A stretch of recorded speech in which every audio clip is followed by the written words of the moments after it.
All right, welcome to lesson 3. Here we're going to work on multiplying and dividing rational expressions. Obviously, when we're working with rational functions, we're going to need to make sure that we can combine them in certain ways, and multiplying and dividing them are going to be critical to our success. All right, go ahead and complete both problems 1 and 2, and make sure that you write a rule that you are satisfied with.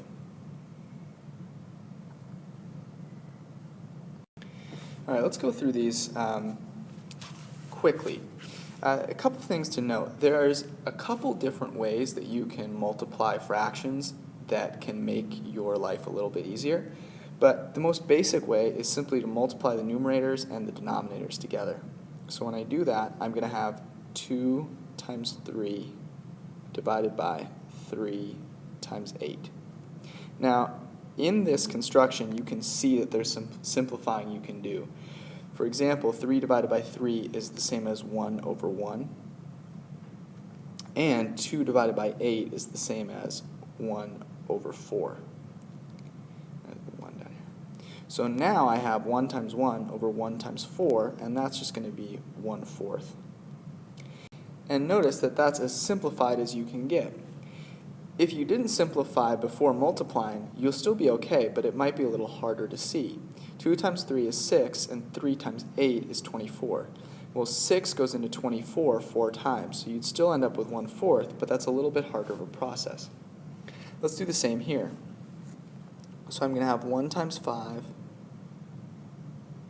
over 4 times 6. Notice that none of these have any factors in common. And so we are just left to now multiply 1 times 5, which is 5, 4 times 6, which is 24. And I can't simplify that, obviously.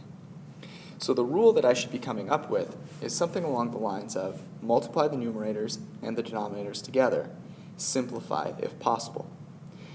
If I apply that same rule here in my second set, I'm going to do just fine. So I'll have x squared times 6 divided by 3 times x. So notice a couple of things. First, that 6 divided by 3 is 2 over 1, or 2. And that if you had x times x and you divided by x, you'd end up with just x to the first power. So you'll end up with 1 down here and x to the first power. So now when you multiply through, you'll end up with 2x all over 1, which is simply 2x. Now notice, if I hadn't done any of this simplification beforehand, so let's imagine that we hadn't done this simplification yet, we'd end up with 6x squared divided by 3x. Well, here you can clearly see 6 divided by 3 is 2, and if you have x times x and then you divide by x, you're just left with x. So you'll end up with 2x, as I should have here. All right, let's apply the rule again over here. So I'm going to multiply the numerators together, y times y to the 4th, divided by x squared times x. Notice that there's no common factors here. And so y times y to the 4th, well, that's just y times itself 5 times, so that'll be y to the 5th. And x squared, which is x times another x, will be x cubed.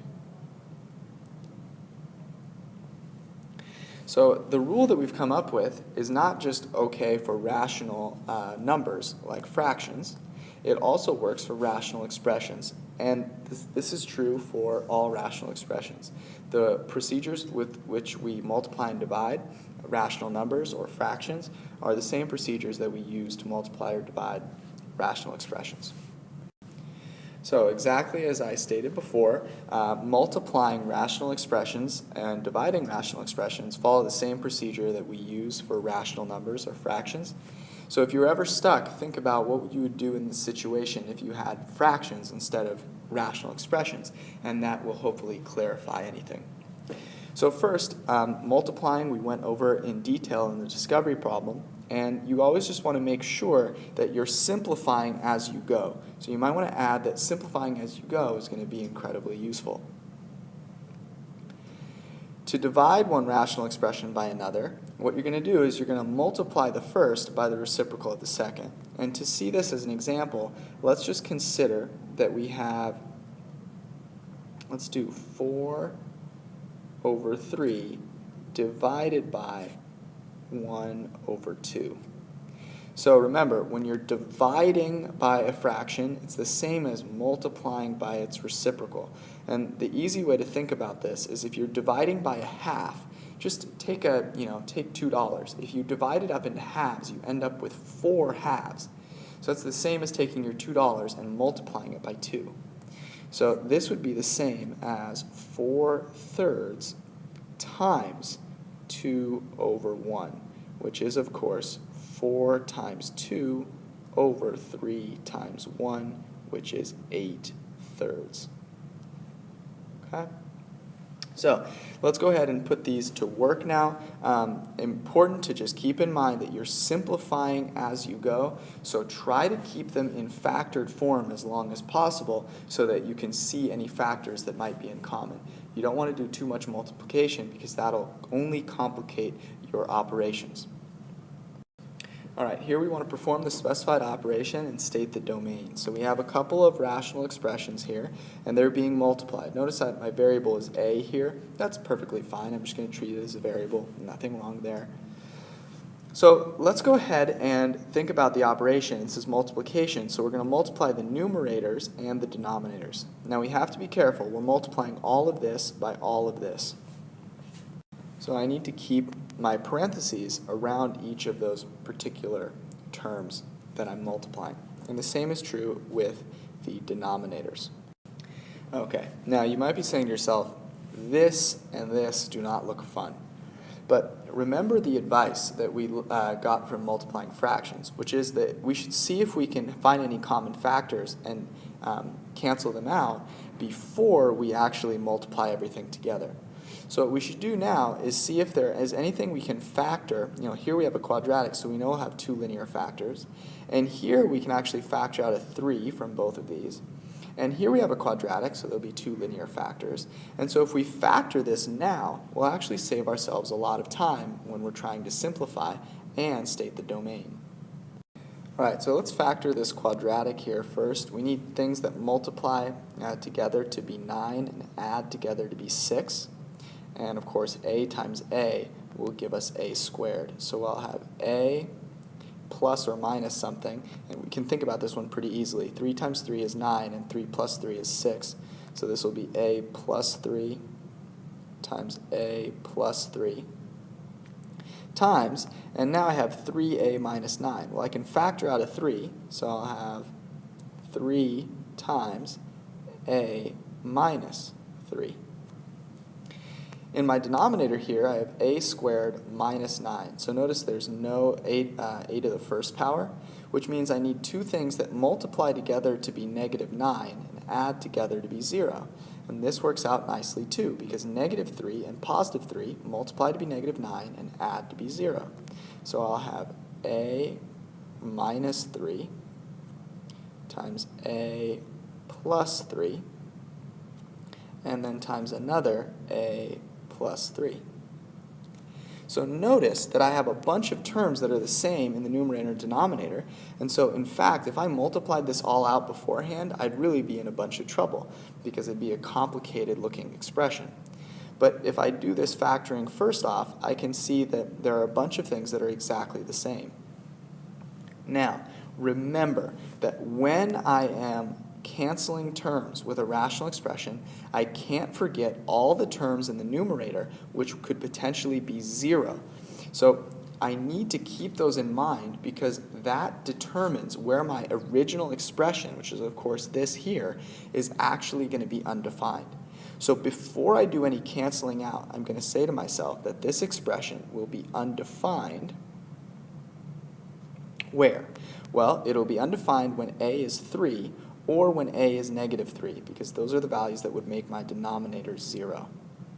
Now that I have that marked down, I can go ahead and cancel some terms out. So a plus 3 over a plus 3, that's going to be 1 almost everywhere, obviously, unless we have a 0, so negative 3 down here.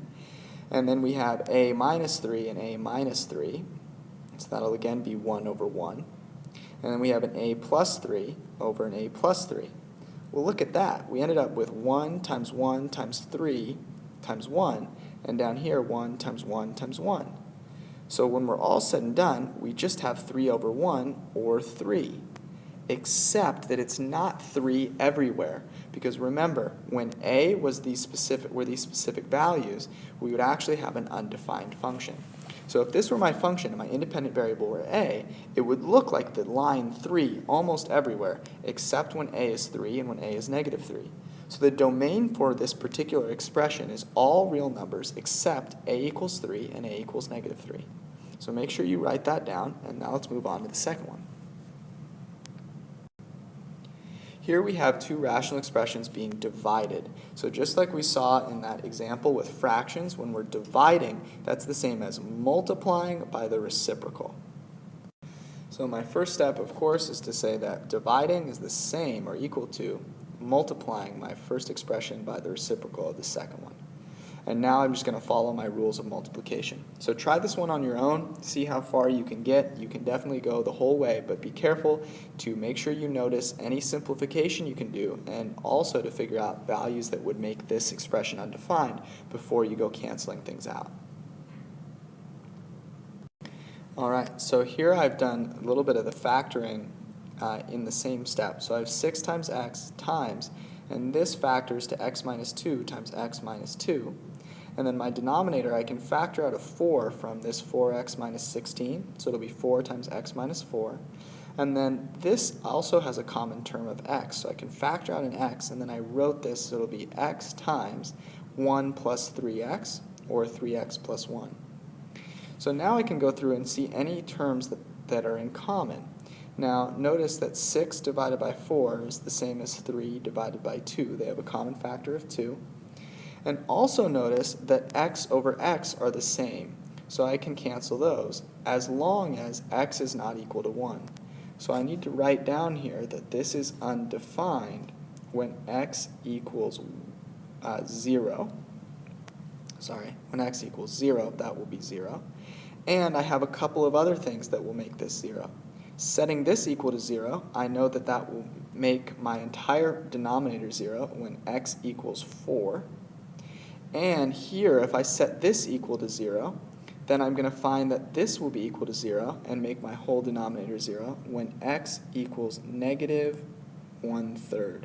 You can set that equal to 0 and solve if you don't believe me. So these are all the values that will make my expression undefined, and now I can go through and I can cancel.